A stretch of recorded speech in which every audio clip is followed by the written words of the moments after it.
वंदनीय हिंदू हृदय सम्राट बाळासाहेब ठाकरे स्मृती स्मारक हे खऱ्या अर्थाने या शहरातलं एक ऍक्टिव्हिटी सेंटर होणार आहे आणि याची सुरुवात सुद्धा त्याच पद्धतीने होत आहे. वेगवेगळे वर्कशॉप्स आहेत. लहान मुलांसाठी वारली पेंटिंगचं असेल, कॉटन मेकिंग असेल, त्यानंतर ज्याला आपण म्हणतो की अशा व्हरायटी ऑफ वर्कशॉप्स या ठिकाणी होत आहेत. साधारण 4 ते 5:30च्या दरम्यान हे वर्कशॉप्स असतील. 6 वाजेनंतर वेगवेगळे कार्यक्रम आहेत. 12 तारखेला सलील कुलकर्णी येत आहेत आणि लहान मुलांशी ते गप्पा मारणार आहे. लहान मुलांची गाणी आपल्याला अगबाई ढग्गूबाई वगैरे ऐकायला मिळतील.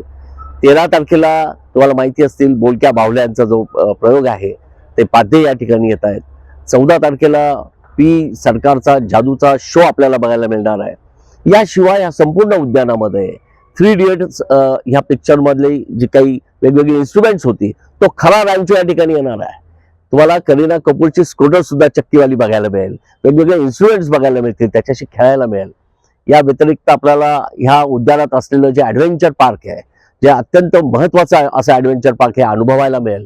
त्यामुळे मला सर्व नाशिककरांना विनंती आहे, विशेषतः माझ्या लहान सर्व मित्रांना विनंती आहे की हे 3 दिवस हे आपल्यासाठी आहे. हा बाल महोत्सव वंदनीय हिंदू हृदय सम्राट बाळासाहेब ठाकरे स्मारकात होतोय. यात आपण सामील व्हा आणि या आनंद आपण सर्वजण एकत्र लुटूया, हीच आपल्याला विनंती आहे.